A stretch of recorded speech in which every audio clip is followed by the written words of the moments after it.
Doing good, doing good. We're going to have these guys run some questions at you. We will start with Matt Preem from 247 Sports.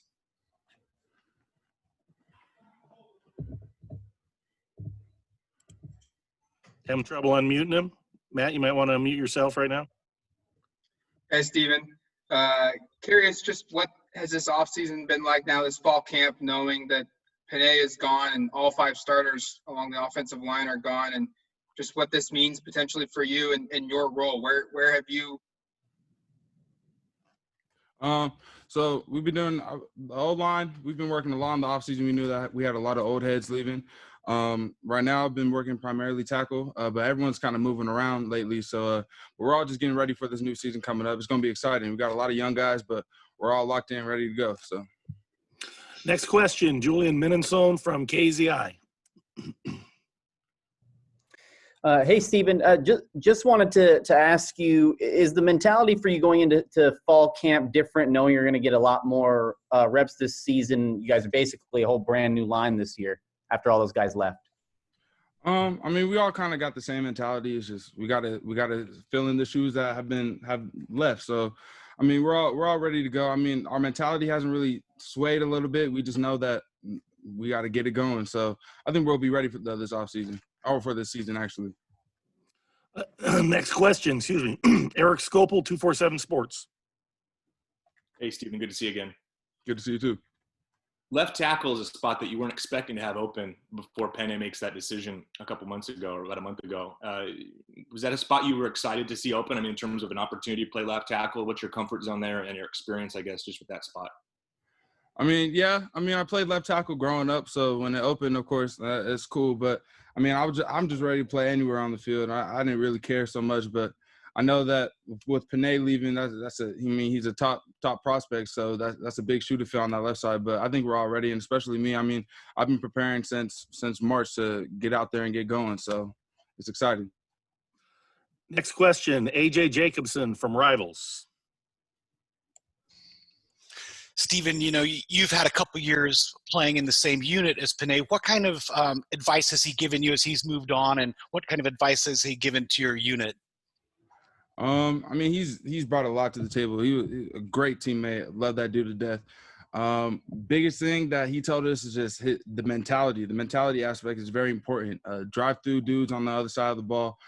Keep pushing, keep grinding, and always want to strive to be the best in whatever position you're playing on the field. So that's what we're all striving for. So next question, James Krupia, the Oregonian. Stephen, last year at KT would talk about how much he benefited from going up against Panay, and we talked a little bit about you in particular, and just the challenge of now going up against you or George or Saleh. How much does it benefit you to go up against probably the best pass rusher in this conference? I mean, it benefits me every day I step on the field. He's helped me a lot ever since he got here, and I feel like I've helped him a lot ever since he got here as well. We go out there and we just compete. We talk in the locker room about how we can help better each other.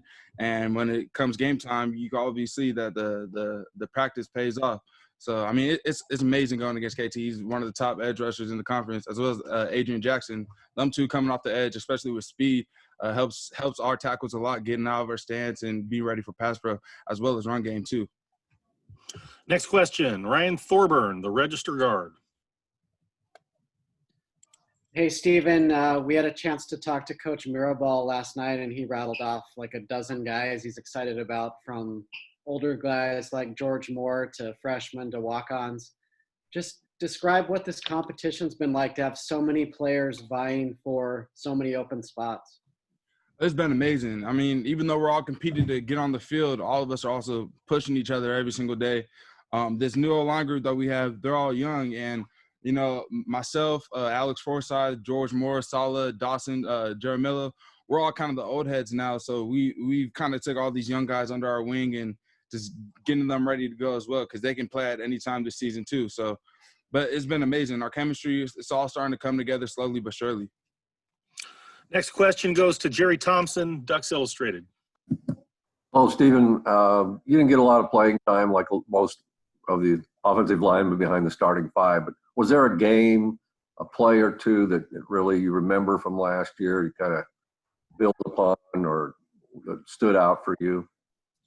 Last year, Montana, when I think it was Herbert rolled out to the right and made that touchdown, that end zone touchdown to, I forgot the receiver, but I actually messed up on that play. But I realized that you just got to keep on pushing. That even though that I might have messed up, we still were able to get it. But I just took that mentality down as, man, you can't mess up, because luckily having such a star quarterback back there, he was able to make a play. But that's not good enough on my part. So that's kind of been my thing. Is I'm just trying to have 0 mistakes this season and just keep getting better every single day.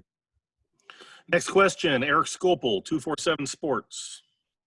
Yeah, Stephen, George comes back. There was we thought at one point maybe he wouldn't get that extra year of eligibility. Exciting for the group, but I think when Penei was, planning on coming back, we didn't think much of it. Now George has a chance to really play a big role. What have you seen from him? Have you seen his mentality change? And are you kind of excited by the possibility to play next to him, or I guess across from him on the offensive line?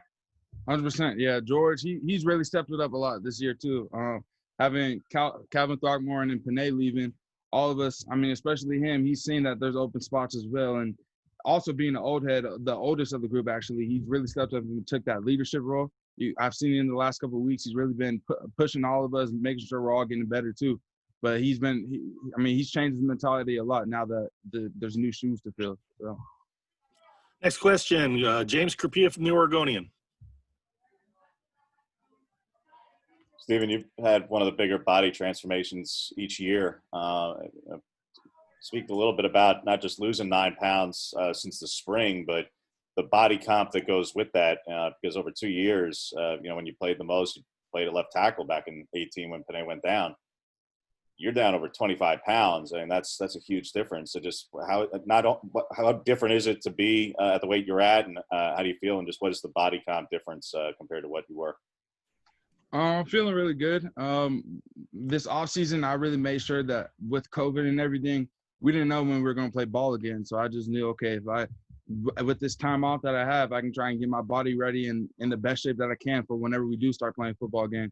So, I mean, I'm feeling good. I'm feeling great out there. I always tell myself that you could always get smaller. I mean, there's always room for improvement. And just I feel like also with this body comp changing and stuff, I've been able to feel a lot faster on the field and stuff and a lot more in shape. So that's good. Next question, A.J. Jacobson from Rivals. Stephen, I guess T.J. Bass, junior college transfer, has been getting a lot of snaps next to you. He's been playing a lot of left guard. Talk about T.J. and what you've seen out of him since he's gotten here. He's a great dude, very laid back, not too outlandish. I mean, me and him are roommates, so we're always together. He's an awesome guy, and on the field, he's a mauler too. So he's a good communicator as well. When we're out there, he's not really scared to speak up on what we got and stuff, and just our chemistry's coming together too. It's our first season together, so we're gonna see how it turns out. Next up, Brandon Gibson from Rivals. Hey, Stephen. How's it going? Doing well. You already mentioned George as someone who stepped up sort of into more of a leadership role. Is there anybody else along the line that sort of filled in this gap of now graduating or leaving offensive linemen? I'd say George, Alex Forsythe, Toolbox. We call him Toolbox. He's a great dude. I mean, he's picked it up. He's shown the O-line everything what we need to know, especially the young guys. He'll bring us in on our off days, get a little bit more film in, watch together, just, bring that chemistry back together. Because the thing that the older group had after they left is that they had a really tight core with each other. They're all really good with each other, which also helped them play better with each other. So Alex has been doing a great job on that, making sure that we're all in tune with each other and just making sure we're all moving together as one. One thing that Miraball's been saying is 5 players, 1 mind. And that's what Forsythe has really been enforcing. Sammy P, Sam Patausi, him as well. He's been stepping up as an old head now. He's been leading the young guys. Dawson, myself, Sala, we're all just here. We feel like that since the old heads left, a lot of people look at us as the weakest link, and none of us go by that. So I mean, we're all just here ready to push each other and just lead these young guys to a great season. So Next question, Matt Preem, 247 Sports. Yeah, Stephen, what did you learn from the scrimmage last Saturday and about this offense, and what do you want to see improvements, or what's kind of the goal for this Saturday scrimmage? I learned that from the last scrimmage, we're really good in pass pro. We're looking pretty solid. We're good passing off games and stuff, run blocking as well, getting into defenders, driving. I would say one thing, we just got to work on our tempo a little bit, get on the ball quicker, get set quicker. But for the most part, we're all looking good. Communication as well. We can always improve communication. So Next up, Ryan Thorburn, the register guard. Stephen, with all you guys, competing for those spots, how close attention are you able to pay to the quarterback race? And just what are your thoughts on Tyler and Anthony and how they've come along? they're both great guys. I mean, working with both of them, they show that they know what they're talking about too. And I feel like we can trust both of them in the backfield. I mean, Tyler Shuck, he was in my class, so we've been together since freshman year. So we all have good chemistry with him. And then Anthony Brown, he came in recently, but he's kind of already made his way into the team, and we're all working really well. But I have a lot of faith in both of them. Whoever gets a starting spot this year, or if they're both playing at the same time, I mean, I know they're both going to ball out. So can't wait to see it. That's all we have for you, Stephen. Appreciate the time. Awesome. Thank you very much.